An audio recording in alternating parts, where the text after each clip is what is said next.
Hello and welcome to I Did Core Stability for 100 Days. This is my wrap-up video for the 100-day core challenge that I did. To start off with, I did not complete it in 100 days. It took me 105 days to complete the challenge.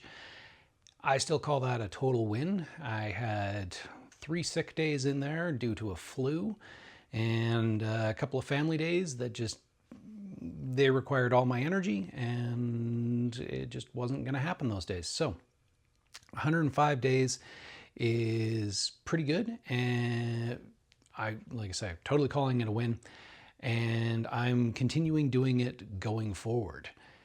So it doesn't end at 100 days, and I've kept doing it since. The whole reason for doing 100 days is not so that I can put up a flashy YouTube title or anything like that. Besides, most of those are 30-day challenges or 1-week challenges anyways.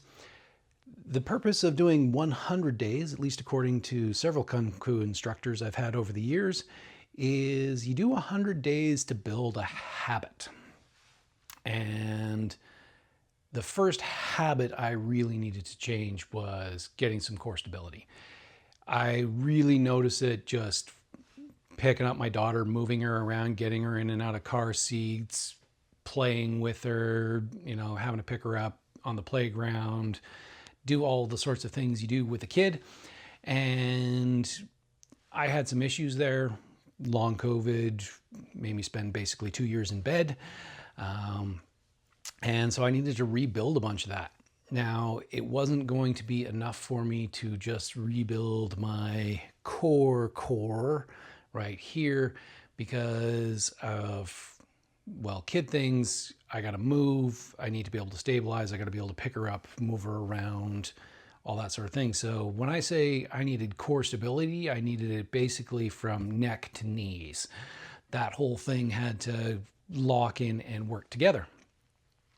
I chose doing it in 10-day stages.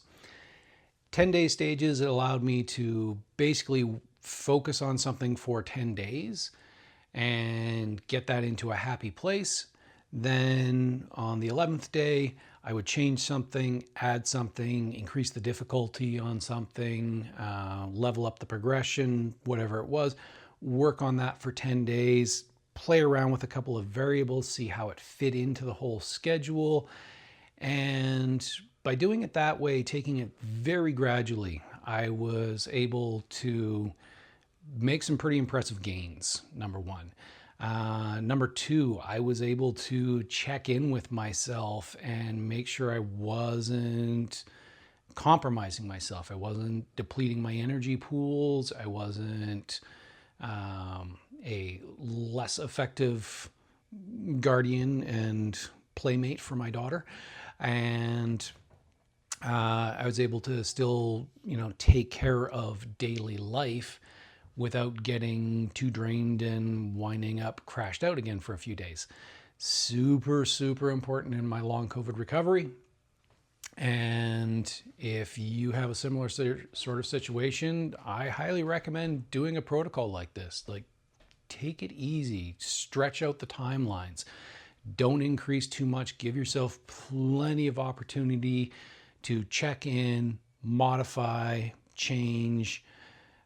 It's great to have kind of like a long-term goal on the thing, but take your time getting there and don't be afraid to say that might have been a little too much and back it off a bit.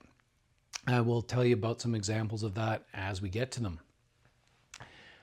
And I think we're just going to kind of start in how I structured it. First of all, being primarily a Tai Chi person and an internal martial artist, I always wanted to start as deep as I possibly could, and that is the transverse abdominis. And the transverse abdominis is described as our natural weight belt. It's the thing that kind of goes from here all the way around and attaches to our spine on the deepest levels of our abdomen. It's the thing that keeps our organs all in place. It basically stabilizes our spine against movement when we don't want our spine to move. It's the thing that kind of locks in there, gets rid of a bit of the love handle sort of thing. And yeah, there's no, while every exercise essentially can strengthen your transverse abdominis as long as you lock it in, there's very few specific training exercises that really target it. Basically, there's two. Oh, someone woke up from her nap. And one is planks, which there's so much stuff about planks on YouTube, and I've done them before. They're boring. Training for them is just you increase time, and they're great for people who are into planks. I'm not really into planks. The other major one is ab vacuums, and that was what I decided to go with. They are seriously a mental game. I started off doing them just standing, which is one of the trickier ways that you can do it. You can do ab vacuums in pretty much any position you want, but one of the easier ones to really get into and lock into is to just be slightly bent over something. You can grab a chair, whatever. I happen to have these underused dip bars, so I'm using them for this. Basically, all we're doing here is we do a complete and full exhalation.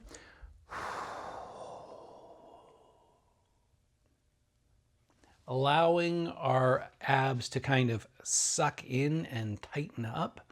Like, just breathe out and just naturally let your abs come in. Then what you do is when you would be breathing in, you don't allow yourself to breathe in, and you let your abdomen just completely suck in all directions that you possibly can. Like, just let it constrict down. Try and suck everything in all the way around, from the bottom of your abs all the way to the top, from the front of your abs all the way through the sides, into the back, wrapping around, locking onto your spine. The whole thing just should feel that contract. That was really hard for me to do. So the long COVID for me, basically, it just messed with my wiring on my cardiovascular system, where the best way I could describe it is to say it's like when the timing in your car engine goes off and, you know, things just aren't firing in the right order or at the same time. It's just everything's out of sync. And that was very much my breathing after COVID.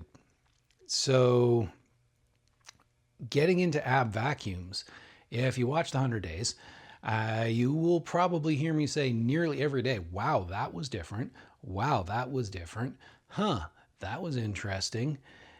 It's because doing the ab vacuums was gradually getting me to switch on those connections again and get things moving together.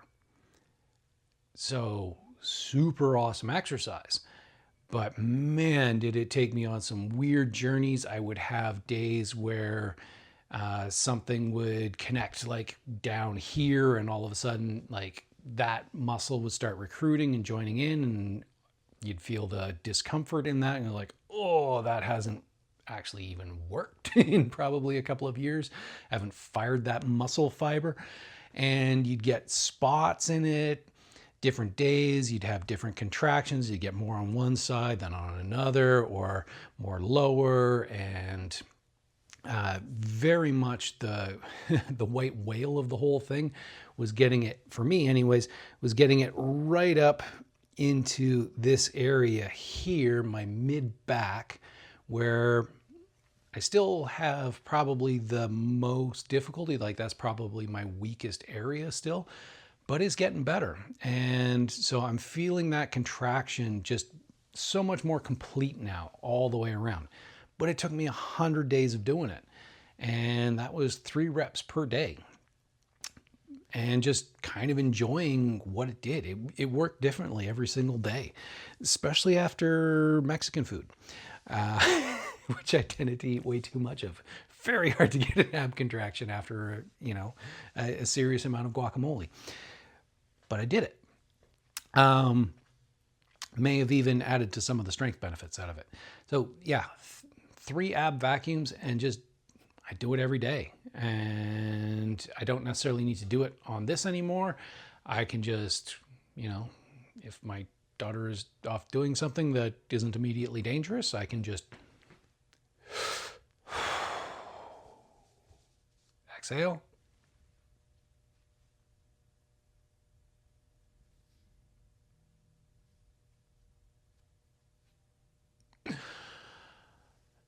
And do an ab vacuum. Ab vacuums are kind of an isometric contraction, and they so you're working against your own musculature on it, so you can't really hurt yourself too badly on them. You can knock your breath out a little bit, and you want to go for maybe a 5-second hold to start, work your way up to 10 seconds. You can go even higher. You can try different positions. There's lots of progressions on ab vacuums. But for me, just the basic thing, just getting in touch, getting this system working together was of tremendous benefit. So the next exercise that I started working on was kind of my end goal. And that was, I gave myself an end goal for this. In 100 days, I wanted to be able to do a hollow body hold for 1 minute. And I liked having this as an end goal because it's a bit of an impressive skill. At least it impresses me, anyone who can do it. But that is, holding this sort of thing for a minute. And I knew it was going to take me quite a while to get there. And there's a bunch of progressions. And that was kind of what I started with, which was tabletopping my legs here. So 90 degrees there, 90 degrees there, and just lifting the shoulders off the ground and holding that, trying to work up my way to a minute. That was that was kind of like my first 10 days, was just starting doing that. Giving myself the very first thing that I wanted to work on, and giving myself a taste of the end goal to make sure I got as many reps on that as possible. I'm not entirely sure I would recommend that, having done the whole thing now. It was good for me, and I might only do one slight tweak to it, because the next exercise I'd like to talk about, it winds up later on in my routine. I added it later in my routine, and it doesn't feel like it does like a huge amount significantly. But when I added it, everything else started getting better, like noticeably better. Exercises that I was struggling on, even ones I didn't think were necessarily related or were targeting different muscle groups, they really started lighting up. And that exercise is the dead bug. The dead bug, you get it in a lot of physiotherapy, all that sort of stuff. It's a very common exercise, and I think it's still underrated because it doesn't seem like it's doing all that much. It doesn't feel like you can really scale it up or make it super hard or anything like that. It's certainly not for anyone chasing a six-pack. But for anyone who wants, functional movement and just day-to-day life, it's so good. So the dead bug, you're lying on your back here. Try and relax your spine. You don't need to worry about like driving anything down or making it super flat. Just comfortably letting gravity do the work. Don't hold your spine up. And again, we're going to tabletop the legs. This is actually a really nice position because most of the weight of our legs is actually dropping straight through and into the ground, so we don't have to hold that up too much. And from here, we just lift our arms straight up, try and get a little bit of extension out of this. When I started doing it, I left them kind of down, and that works well. But when you extend and start doing your dead bug, you get a little more range of motion in your shoulder, and you have to work your shoulder blades a little more. So if you want to start out, just leave your shoulders down. But as you get better at it, you might want to extend. And then all we're doing here is we are moving opposite hand, my right hand, left foot, and I'm stretching out my foot like I'm going to stomp down on the ground and stretching up with my right hand. And I just want to do this movement slow and controlled.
So there we go.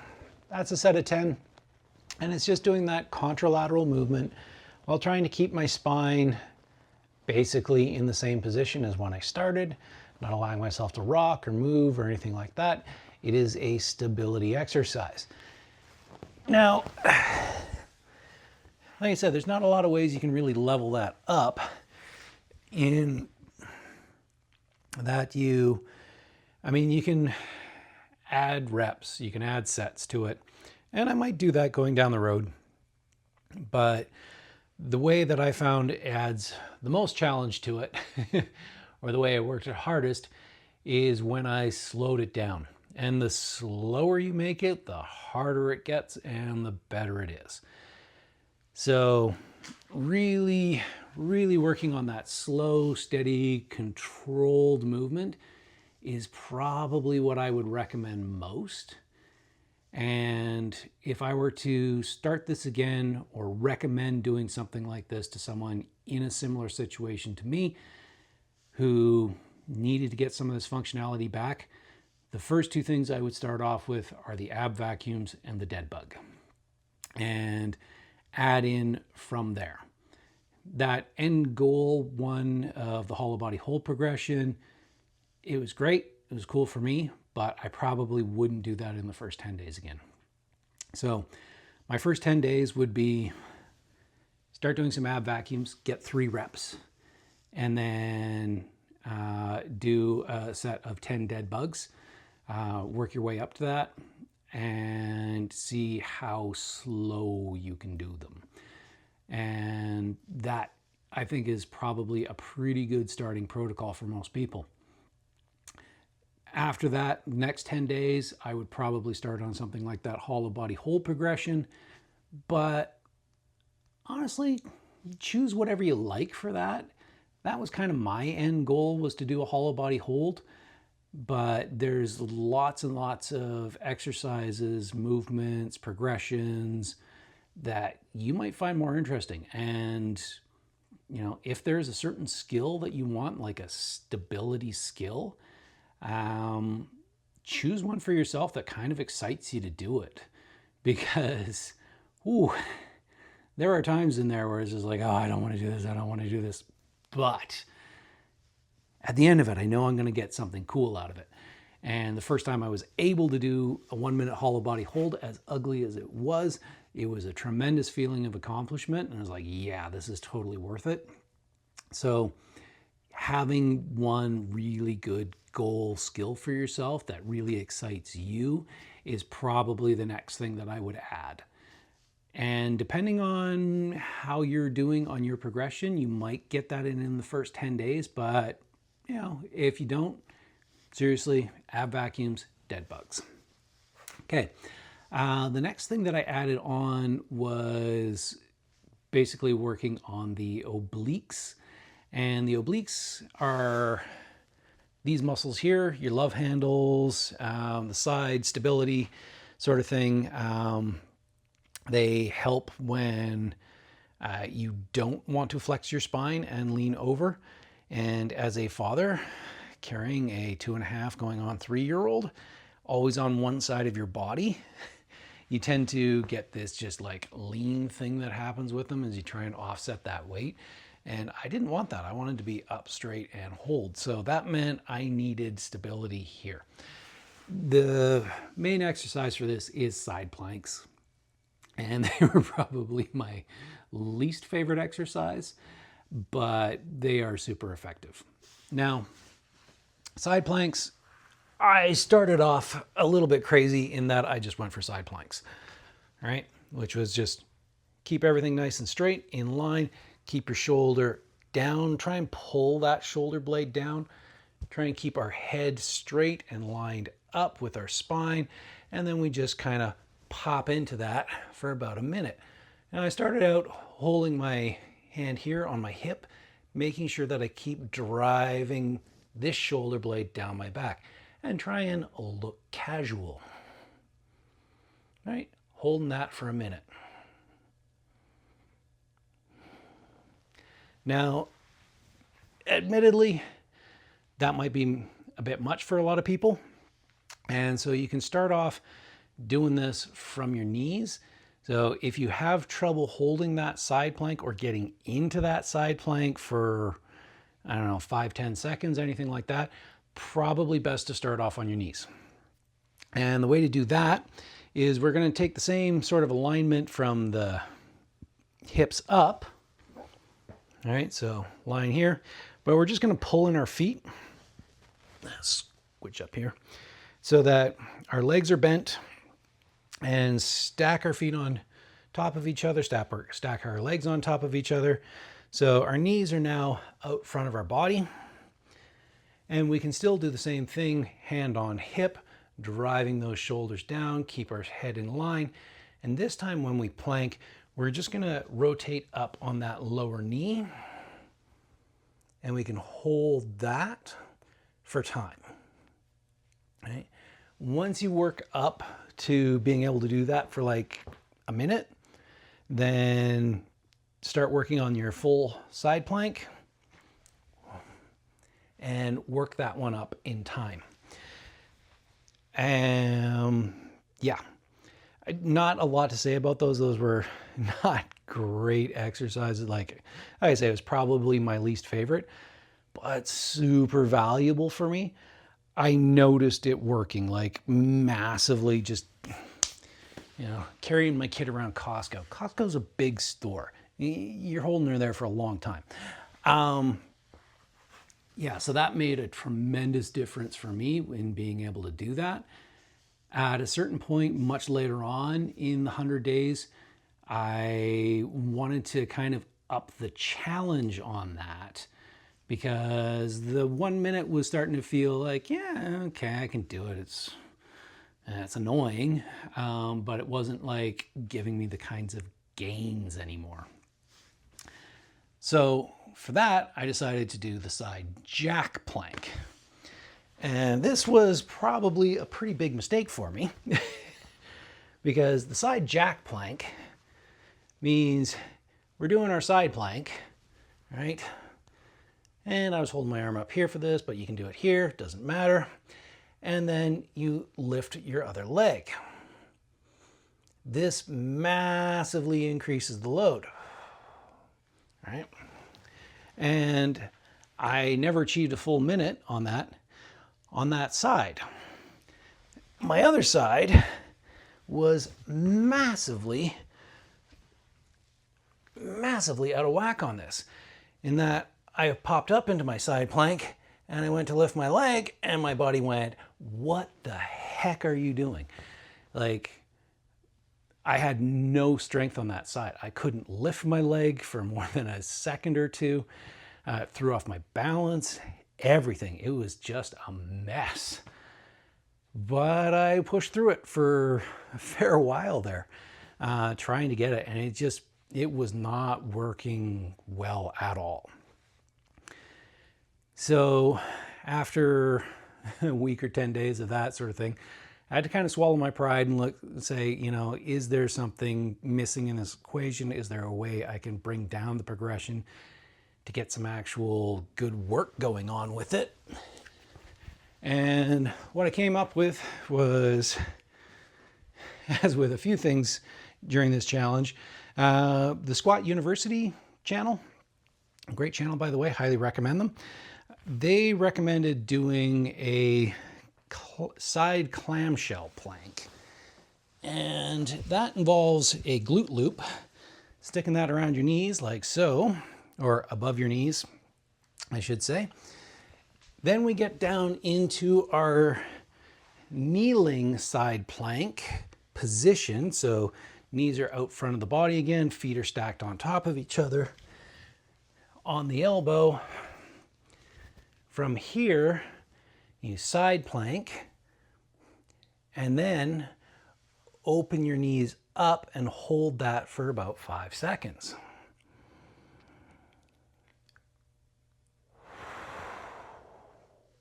And you do some reps on this.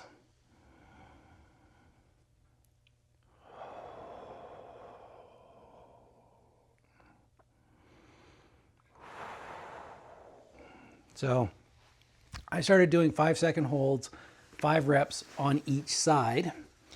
Did that for a week or so and noticed some pretty phenomenal changes, not just in this, but in some other exercises that I was doing and some certain martial arts goals that I've been working on. Made a pretty big difference in those. So I kept doing them. Now, initially, like, oh boy, you have no idea where that was hitting, but man, that glute loop should have bought me dinner first. And it was like deep, deep, deep. And especially on this side, it was just brutal. But after doing it for like a week or 10 days, it still works. Definitely, it's working that stuff. It's no longer nearly as bad. And I'm probably going to need to uphold times or increase reps, something like that going forward.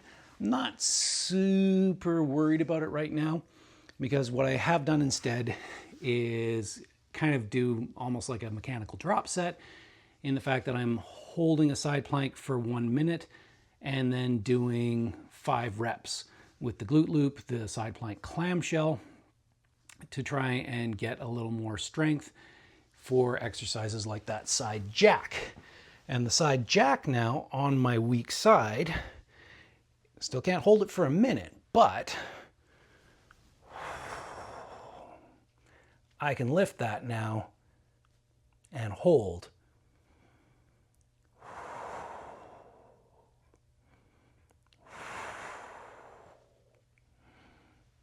And maintain some control.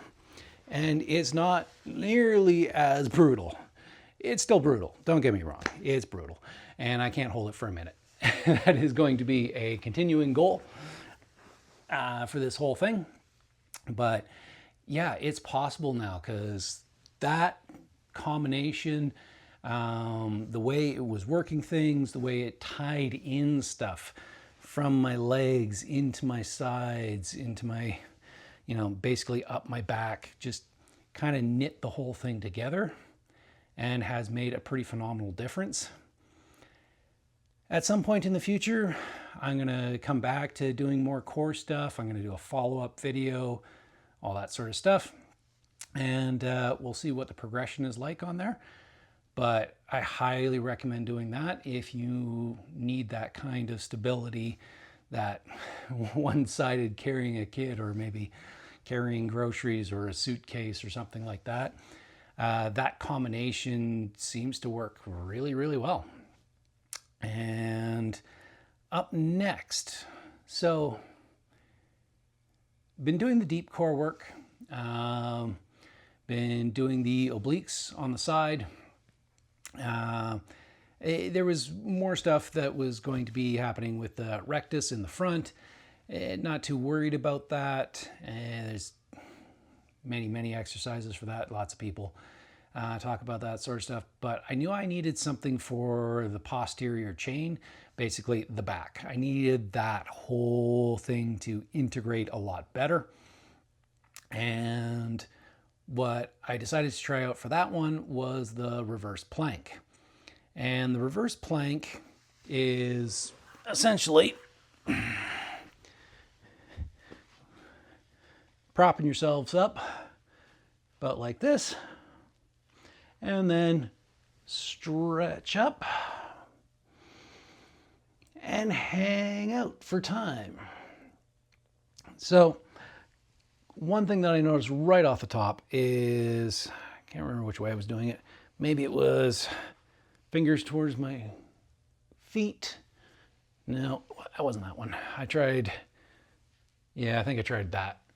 Yeah, definitely. That was the one. Okay, so yeah, I tried fingers reversed, pointing away from my toes. That was brutal on my shoulders. I didn't have that range of flexibility. It's a little better now, but still, that's not a great one for me. So I think day 2 on that one, I tried just having my fingers just a little more naturally out to the sides, and that vastly helped things. Now, when I was doing it, I did it for time, like 1 minute was kind of my standard that I was going for. And I did this for, I don't know, probably a month or something like that. I was just doing 1 minute of this. And it never felt super challenging to me. Like there was, I don't know, some minor benefit, or I don't know, it just didn't feel like it was doing much, especially compared to everything else that I had been doing.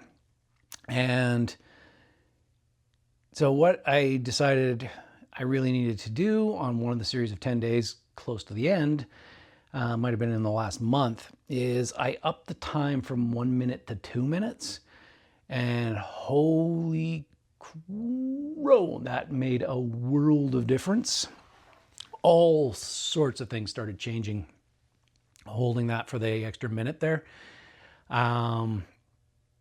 So made me really aware of my head and the weight of my head hanging off of my neck, just sticking out there. Oh man, the muscles in my neck lit up like crazy until I could get those kind of dialed in.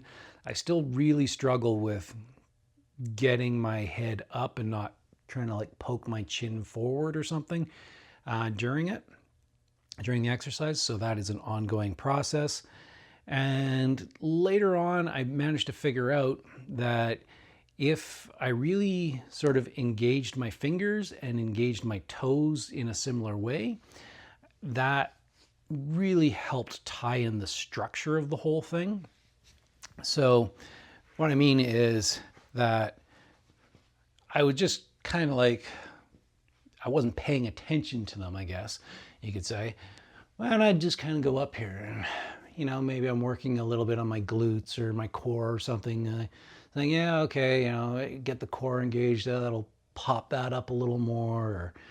But when I got my fingertips involved in almost like actively grabbing the ground, all of a sudden I could drive through my back, right? I could pull my shoulder blades in and push that forward.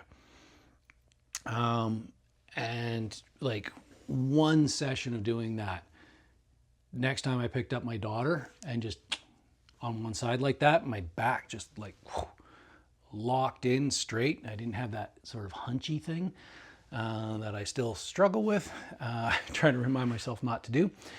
But yeah, just one session of that. And all of a sudden I was like, oh yeah, that's what my back is supposed to feel like. That's the way it's supposed to hold itself and brace itself against that kind of load. So I was like, oh, well, that fingertip thing worked pretty well. What's it like when I get my toes involved in this? Basically, you know, the fingers of the foot.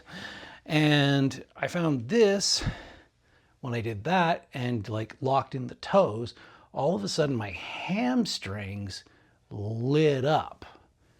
And I was able to drive through with my hammies, get the fingers involved, get the back in there. And then all of a sudden, it was like from the backs of my knees to the back of my neck, just like that thing just went board.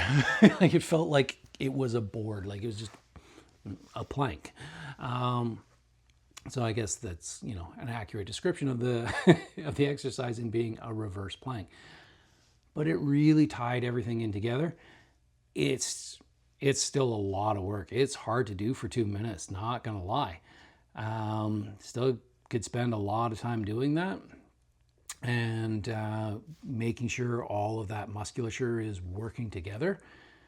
But man, if you can get it, it works great. So I highly recommend it. Sure, start out with a minute. If it doesn't feel like much, extend it out. I probably went a little bit extreme, just going from 1 minute to 2 minutes, maybe go from 1 minute to a minute and a half, something, you know, work yourself up gradually. Pay very close attention to what your body's doing, especially over the next couple of days after anything, and see how you progress with it. But those were the big tips for me in that one, is just make sure we are actively kind of grabbing on with our fingers and grabbing on with our toes, and the whole structure changes. So, and okay, another exercise that I was doing was the bird dog. And this was later on that I added it, and I'm still not 100% with this one. Like, I need more time with this exercise, because like the ab vacuums, it is seriously changing like all the time. I don't feel the same like any day that I do it. And I started out doing it very badly because I had planned to do it and then didn't add it into the routine for like, you know, a couple of months or something like that. So when my first day was terrible, and I had to go back and watch a Squat University video where he goes over how to properly do the bird dog. And I'm like, right, okay, I forgot all that, yeah. But this one is on all fours. Then what we're doing is another contralateral movement, which is why I wanted it, to sort of complement the dead bug. This is almost like a dead bug on the other side. But this one, we engage a lot more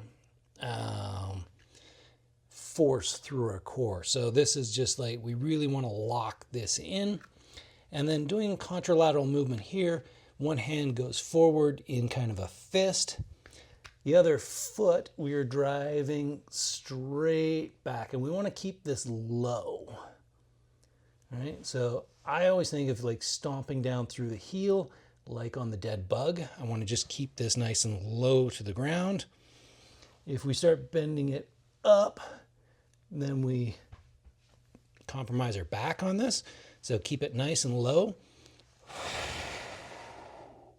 And we're holding for about 10 seconds.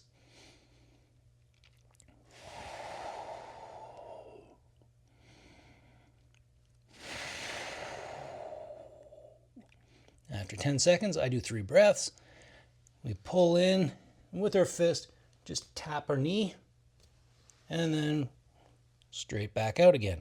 Hold for another 10 seconds. Do it on the other side. There are progressions to this one as well that I haven't gotten to. And this is another one that seems to change day to day. Like I mentioned, some days it feels like everything just wants to like really clamp in and just be like really like everything's tight, and like you have trouble going for extension because everything is pulling in. Other days it's like nothing wants to like lock in that way, and I just want to extend. And it's still doing the same stuff. Like I can test my core and it's like, yeah, my core is on, it's firing, it's working, you know, and I'm still getting extension. It's just more like it feels different every day. And the best feeling days are when I wind up with some sort of a combination of them, where I still feel like everything is clamping on, but I'm extending through it. And I've even managed to pop my own back a few times on those days. It was like crunch, crunch, crunch. I'm like, oh yeah, okay, that did the work. So yeah, bird dogs, I'm keeping them in the routine. It's another one that's hard to nail down the exact benefit of it, other than to say that when I started doing them properly and had a little bit of experience with them, stuff in my day-to-day life just seemed easier. Like it made the other work that I was doing easier, and for that reason alone, it's staying in there. All right. We are on to the hollow body hold. And the hollow body hold progressions that I went with, there's a bunch of different ones. You can pick your own. And like I said, this was kind of like my big goal skill. So if you have a different big goal skill, go with that. You don't need to follow me on this one. This is my own little bit of insanity. So hanging out on our back here. Now this one, we definitely want to make sure our low back is driven into the ground. It is flat on there. We are trying to hold that down. That is the big skill in this. And this one, the hollow body hold basically works everything. So your transverse abdominis, your obliques, and your rectus all get firing in this one. Which is why it was, kind of that big goal skill for me at the end as well. So I started off tabletop legs and just reaching down as far as I can, trying to get as much of a contraction in my core. Trying to make sure that my shoulder blades are going down my back. Trying not to pull my head, like trying not to get into the airplane crash position. Just pull down with the shoulder blades, but also extend up through my neck. Try and make that longer, right? And holding that for a minute. After that, there's a couple of different ways you can do the progression, in that you can start extending your legs out. That increases the leverage felt. So, increases the leverage, which increases the felt contraction in your core. So, same shoulders off the ground, same driving down, start extending your legs out, and all of a sudden, your core lights up in a different way. And I found that the further out your legs get, the more your lower abdomen is working on this. So that's one progression, one level of the progression. The next level, the other way you can really challenge this, is we keep our legs in tabletop, and rather than reaching down, we start reaching up. And by reaching up, we're increasing the load on the upper abdomen. So what I started doing with this is I would alternate days. Basically, I would take this as my baseline, right? And then one day it's extended legs I go for. The next day it's extended arms. Next day, legs. Next day, arms, right? And that I was trying to even things out, work things, you know, get both the top and the bottom, not leave anything behind, maybe give one area of it a little bit more rest day and the other one a little, you know, a little bit of a work day. And I found that worked pretty well. I kept that protocol up for 20, 30 days, something like that. And basically right up until the last 10 days where I was just going for it. And by going for it, I mean going for a complete hollow body hold. And the complete hollow body hold is we want to extend out our legs, straighten our legs, point our toes, have that off the ground, have our shoulders off the ground, pull our shoulder blades down, reaching up, holding. And doing one solid minute of that while keeping that lower back welded to the ground.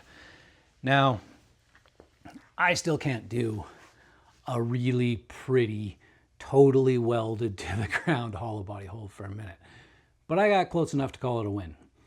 And super great accomplishment. I felt really accomplished for doing it. And yeah, kind of made the whole thing worth it. I am continuing to do it. It still sucks.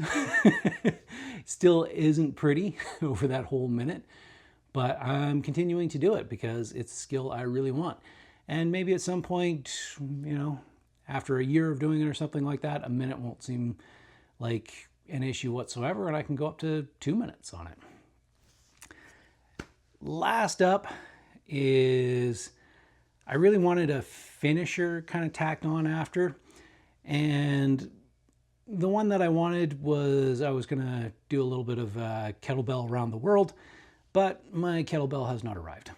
So I had to do something else. And I decided to go with a Spinal Rocks. It just basically it's kind of like a full sit-up, I guess you could say. And my form is terrible, terrible, terrible, terrible. Don't copy my form. But what I have discovered is, especially because I would finish up and I'd start up here and rocking down, no problem. Getting back up, right?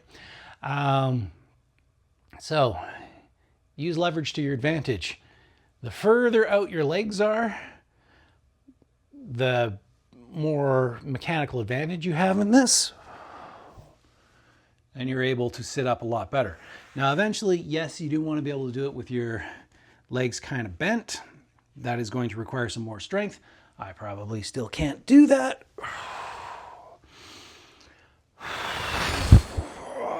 Oh, yes, I can. Yay. All right, I'm getting better. When you get up to the top, try and thrust out your chest and straighten your spine as much as possible. And the whole reason I did it is, yes, I wanted a finisher, but I also figured this was a pretty functional movement in helping me get up off of the ground. And by that I mean, if I'm down on the ground playing with the kid, I need to get up. I can get up, plant, and I'm up. So I really wanted that strength in there. I still got a long ways to go with it. It's the last exercises I added in, but I'm going to keep doing it. It is really useful. And as for the kettlebell, well, when it gets here, we'll start a new challenge. Look forward to that. So that is my very long-winded wrap up of my 100 days and every bit of info that I can pass on to you for it. I hope it helps in creating your own little program. You can follow along to mine if you like. You can develop your own, which I highly recommend. Do it for the skills that you want and need. And for me, the first thing that I really needed to rebuild was my ability to pick up, carry a kid, go play with her, do all that sort of stuff. And this was the work I chose to do. I think it was quite effective and continues to be effective. And I'll keep you posted on anything that changes as we go forward. So thank you very much for being with me on this journey. I feel a tremendous sense of accomplishment. I hope it helps you. If you got any questions, comments, concerns, anything like that, training suggestions, future help for anyone else in the community, post it in the comments below. As always, thanks for keeping me honest. We'll see you on the next challenge.